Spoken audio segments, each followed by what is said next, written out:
Baik Ibu, Assalamualaikum warahmatullahi wabarakatuh. Waalaikumsalam warahmatullahi wabarakatuh. Matur nuwun, terima kasih Ibu sudah bergabung pada Zoom yang saya invitekan ke Ibu. Di sini, Kami di sini saya ingin meminta beberapa pendapat Ibu atas permasalahan-permasalahan yang saya temui di dalam eh, pembelajaran yang saya lakukan selama ini, Bu ya. ye, Terus di sini sebelumnya saya akan membacakan tentang kurikulum vitae jenengan, Bu.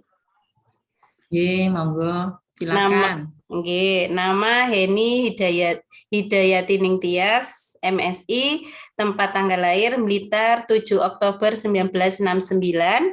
Pendidikan terakhir S2 Botani di IPB tahun 2011, jabatan guru IPA di MTSN 9 Kediri. Ye. Jadi Bu Heni niki guru senior saya. Udah berapa tahun Bu mengajar Bu? 20 tahunan lah. Masya Allah. Iya Bu. Bu langsung nggih. Monggo. Oke, di sini saya akan meminta pendapatnya jenengan Bu tentang rendahnya hasil belajar siswa materi listrik dinamis, utamanya submaterinya energi listrik. Kira-kira ini Bu, pada materi energi listrik ini, apa penyebabnya Bu? Dan apa permasalahannya? Mungkin menurut saya selama menjadi seorang guru IPA itu memang materi listrik itu kan berhubungan dengan fisika. Itu memang merupakan pelajaran yang sangat dihindari oleh anak-anak. Akan tetapi kita sebagai guru berusaha untuk mewujudkannya menjadikan suatu pembelajaran yang menarik. Nah, mungkin caranya bisa dengan mempraktekkan langsung menggunakan sesuatu yang ada di sekitar anak-anak. Mungkin seperti itu. Misalnya kalau listrik itu bisa menggunakan energi yang dari buah-buahan yang ada di sekitar anak-anak. Jadi kita bisa mencoba kalau di dalam modul itu biasanya menggunakan jeruk. Kita bisa anak-anak diminta untuk membawa buah-buah yang lain, kita coba. Kemudian yang peralatannya kita yang menyiapkan. Mungkin seperti itu. Oke Bu, terima kasih atas idenya Bu. Nanti jenengan bantu saya Yeah. ya Bu ya. Bagaimana nanti waktu Yeah. PPL? Semoga bisa membantu. Siap Ibu. Yeah. Jadi kita praktek langsung biar anak itu Nyambung. melakukan gitu ya, tahu gitu, Yeah. tahu Tahu sendiri langsung. gitu ya Bu. Listrik itu enggak sulit gitu, tapi kita kita sering melihat sehari-hari, tetapi kita enggak tahu kalau itu ternyata bisa menghasilkan listrik gitu. Ya, salah satu sumber energi gitu ya Bu. Yeah. Iya. Oke Bu, untuk yang berikutnya Bu, di sini saya juga menemukan tentang rendahnya minat membaca siswa materi listrik dinamis. Kira-kira kenapa Bu? Yeah. Anak-anak ini kok rendah nilai minat membacanya Bu? Ya, mungkin dalam kesehariannya mereka itu memang tidak dibiasakan untuk membaca. Nah, mungkin dalam apa namanya eh, apa namanya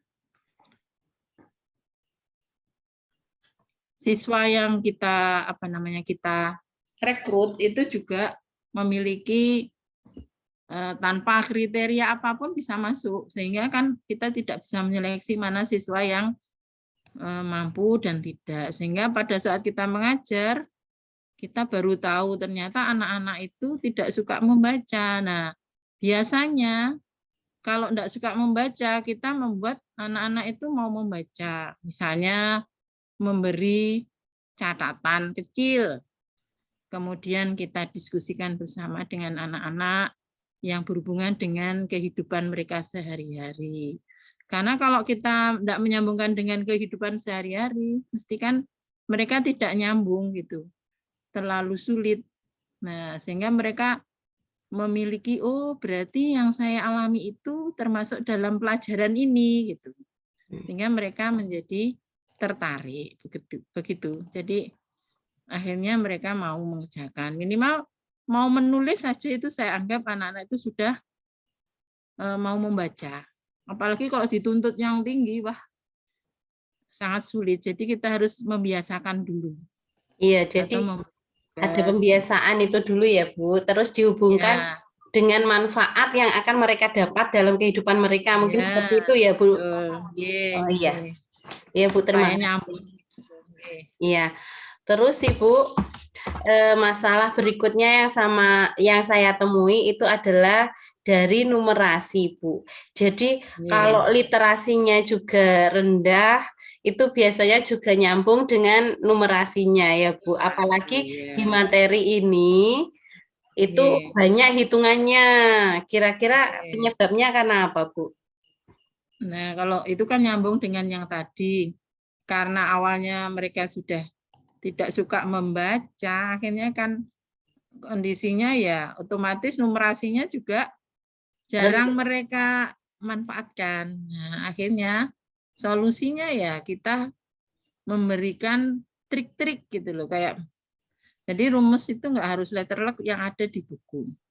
Kita membuat rumus yang sederhana tapi anak-anak itu senang, minimal seperti itu. Jadi ada beberapa rumus yang bisa kita buat yang lebih Sederhana.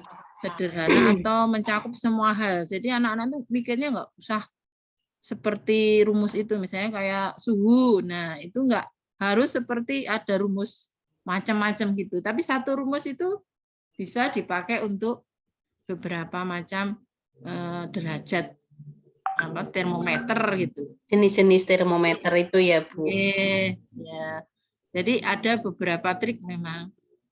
Dan anak-anak itu harus mengerjakan sendiri, tidak boleh melihat hasil dari temannya.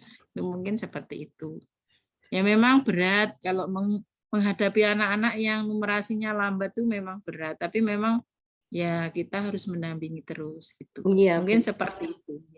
Karena kadang itu ada anak yang punya dasar perhitungan dasar aja, Bu. Perkalian, Iya, pembagian itu iya, enggak paham, susah gitu loh, iya, Bu. Jadi betul. kita Iya. mau langsung ke aplikasi rumus, itu pasti mereka wis langsung pandangan itu sulit Kesulitan. gitu. Iya, Jadi belum iya. nyoba udah takut gitu, Bu. Iya, sudah males atau mungkin wah sulit Bu gitu. Tapi kan kita berusaha aja, wis pokoknya anak-anak dibiasakan aja. Masalah dia bisa atau enggak itu sudah pikir belakangan aja. Yang penting dibiasakan mengerjakan soal dengan caranya mereka, tetapi kita bimbing gitu. Iya. Bu, terima kasih. Terus Ibu tentang kesulitan belajar. Di kelas yang akan saya teliti nanti, Bu, itu ada salah satu siswa yang masuk kategori slow learner gitu, Bu. Jadi udah diterangin berkali-kali, lambat sekali, Bu, dalam penerimaannya gitu. Kira-kira solusinya untuk anak-anak yang slow learner ini dan penyebabnya itu kira-kira apa, Bu? Sehingga dia itu kok mengalami kesulitan belajar seperti ini. Terima kasih. Ya, kalau kesulitan belajar itu kan bermacam-macam, bisa dari sejak lahir, bisa dari trauma pada saat dia masa-masa pertumbuhan, sehingga kan mereka jadi sulit belajar. Nah, memang kita nggak bisa mengubah kondisi itu terus biar dia bisa mempelajari itu dengan cepat. Mau nggak mau ya kita melibatkan teman-temannya. Misalnya minimal mereka tidak mengucilkan dia. Jadi saya suruh anak-anak itu tolong dibantu temannya. Kalau misalnya enggak bisa ya teman yang lain gitu. Sehingga satu kelas itu diusahakan bisa mengkondisikan anak itu nyaman gitu. Nah, kalau masalah nilai ya kita harus menyesuaikan aja gitu. Ya mungkin solusinya ya seperti itu. Kalau dipaksa untuk bisa itu kan ya kita sebagai manusia kan bukan sempurna, sehingga yang sebisanya dia nyaman. Nah, itu yang penting dia bisa masuk terus gitu loh. Jangan sampai terputus di tengah jalan gara-gara dikucilkan sama teman-temannya. Ya, Bu, berarti jadi kita harus tahu ini ya, kalau saya simpulkan ya Bu, kita harus tahu penyebabnya sehingga kenapa kok dia ini. Jadi itu harus ada komunikasi yang baik antara kita sama orang tua, BK dan seterusnya ya Bu ya. Betul, ya. Terus kemudian jenengan tadi juga menyebutkan tentang lingkungan belajar yang harus dibuat senyaman mungkin untuk dia gitu ya Bu. Terus betul. kemudian yang ketiga masalah nilai tidak boleh kita menekan, tetapi kita yang penting dia itu tetap semangat gitu ya Bu dalam dan mau berusaha untuk belajar gitu ya Bu. Betul. Jadi nggak usah dituntut ya Bu ya, udah yang penting dia jalan gitu aja ya Bu. Masuk terus, mengikuti meskipun materinya nggak nyampe ya memang kemampuannya segitu gitu. Iya Bu, mungkin kita merubah. Iya Bu, nggak bisa dipaksa itu Bu. Ya karena sudah wataknya seperti itu. Iya Bu. Terus di sini tentang membangun relasi yang baik Bu antara guru dan siswa. Nah, di sini saya menemukan kadang setelah saya mengajar, saya meminta anak-anak bertanya atau saya yang mengajukan pertanyaan ke siswa, itu siswa itu yang menanggapi cuma 1, 2, itu yang aktif gitu loh Bu. Nah, kira-kira itu penyebabnya dari saya atau dari anak-anak itu apa ya Bu ya? Mungkin dari sisi guru atau dari sisi siswa selama Ibu mengajar itu kira-kira apa penyebabnya Bu? Ya banyak sih penyebabnya, bisa dari kita sendiri. Mungkin waktu kita ngajar itu kurang menarik karena kondisi kita kan ngajarnya tidak di satu tempat. Jadi pikiran kita, badan kita itu terbagi-bagi sehingga kondisinya menjadi kelelahan, akhirnya mengajarnya juga ya seperti tidak menyenangkan gitu. Tetapi kita tetap berusaha, misalnya nggak ada yang bertanya, kita ngasih semacam kuis yang bisa untuk ya mungkin yang dapat menjawab diberi apa namanya reward atau hadiah gitu.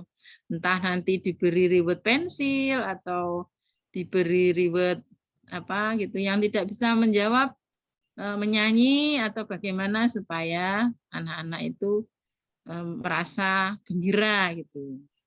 Jadi tidak takut kalau nggak bisa jawab tuh dihukum, kan nggak bisa membentuk apa namanya suasana yang menyenangkan di kelas.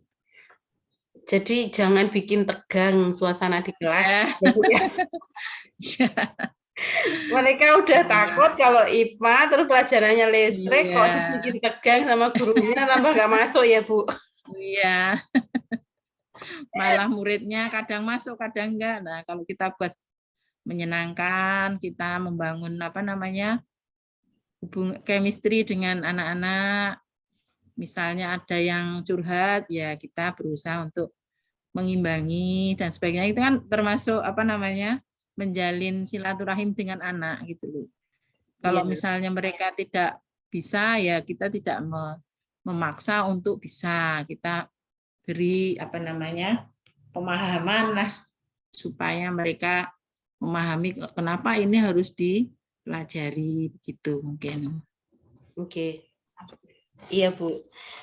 Terus di sini juga Bu, karena kondisi ya Bu ya.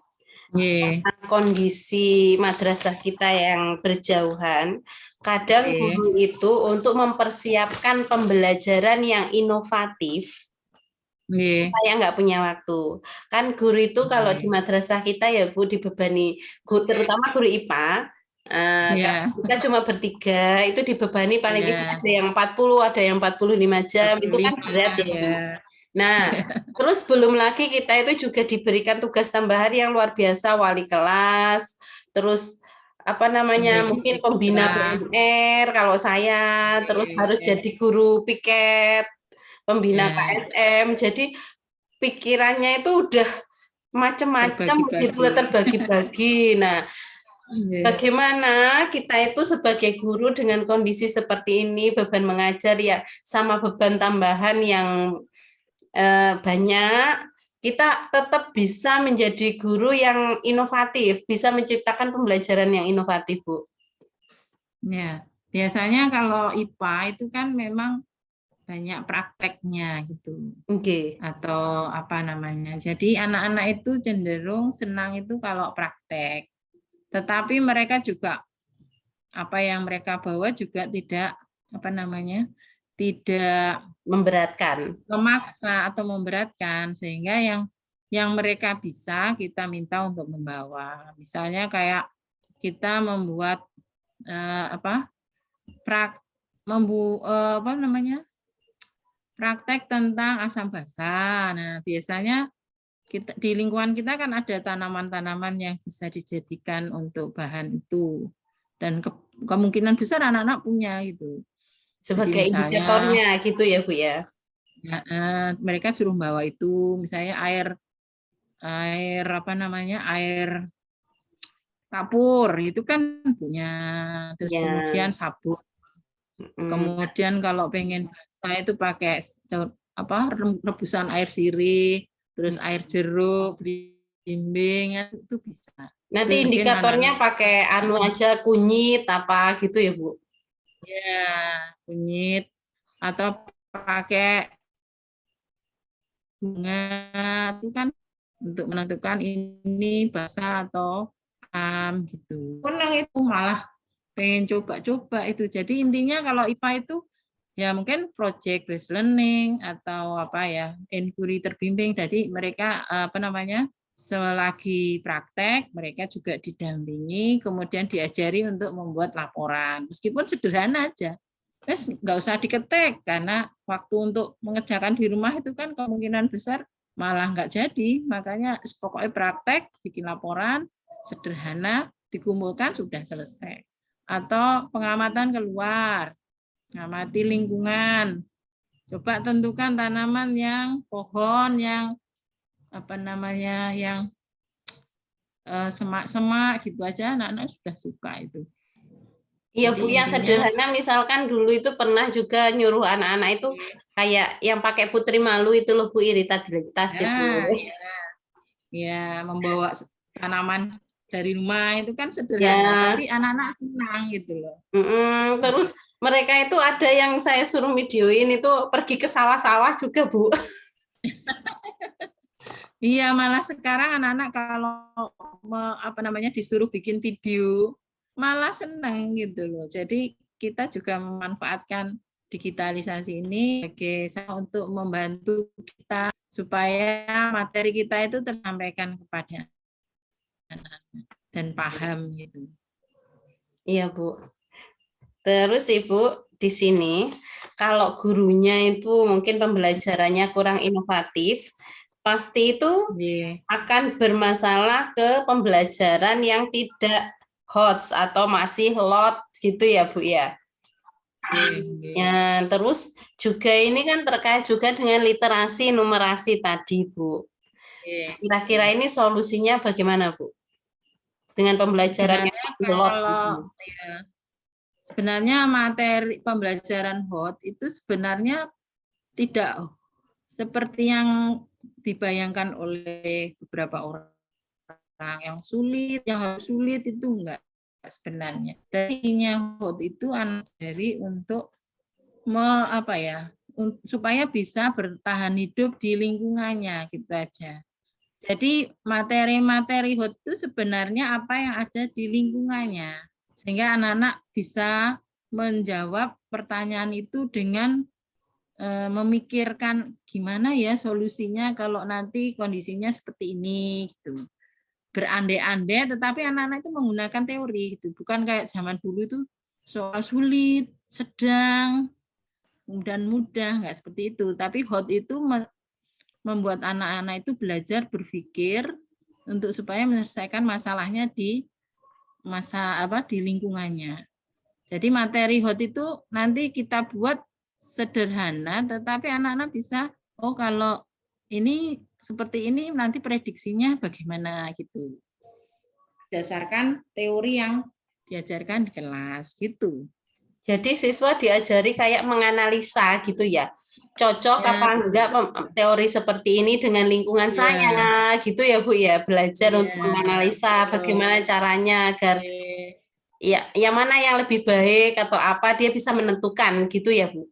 Ya, betul. Jadi nggak sulit sebenarnya, cuma yang harus diluruskan pemahamannya itu gurunya dulu.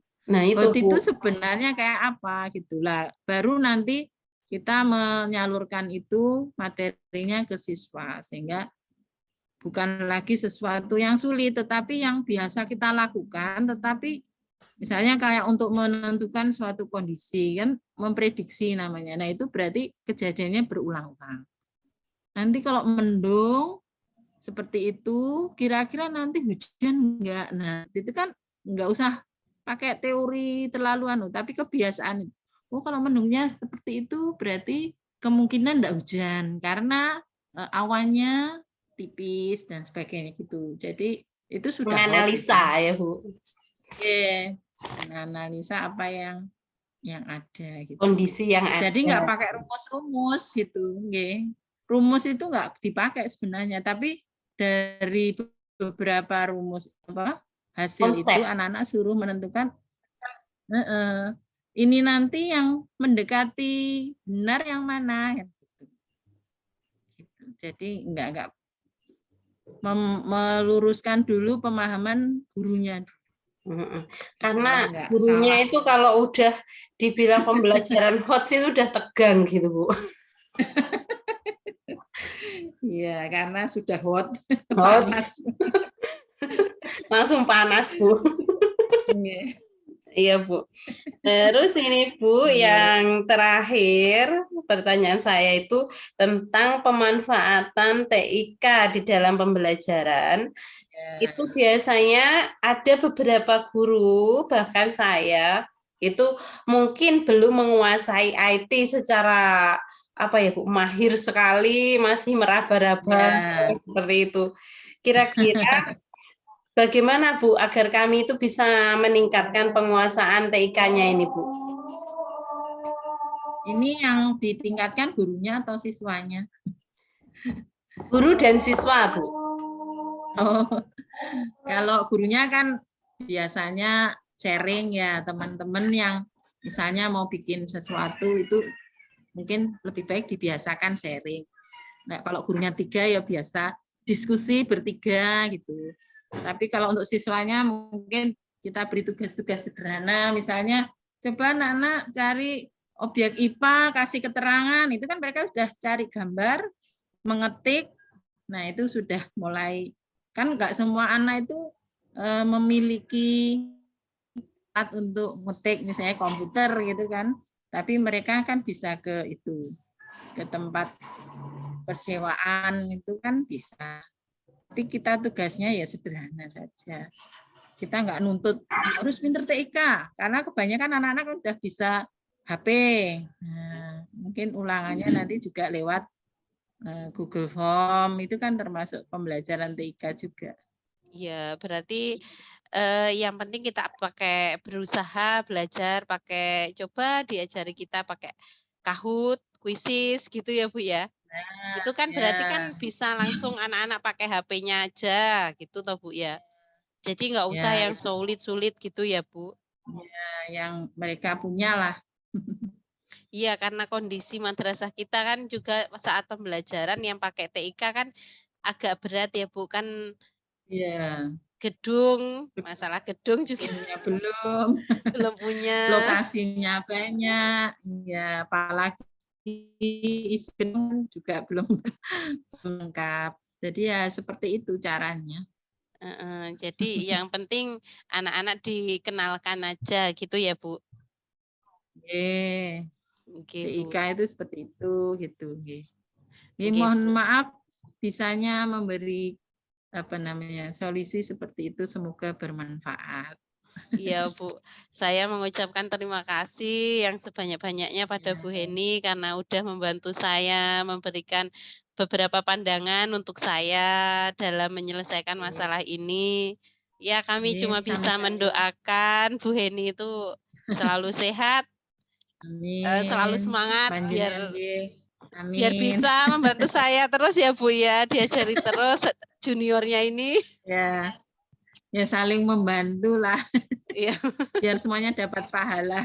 iya Bu, terima kasih. Nggih, nggih. Di sini saya mengucapkan terima kasih yang sebanyak-banyaknya telah Ya, meluangkan waktu untuk saya, Bu. sama-sama semoga bermanfaat Iya, dan nanti pembelajarannya lancar panjenengan, PBL-nya lancar, nilainya memuaskan. iya Bu, yang penting lulus Bu.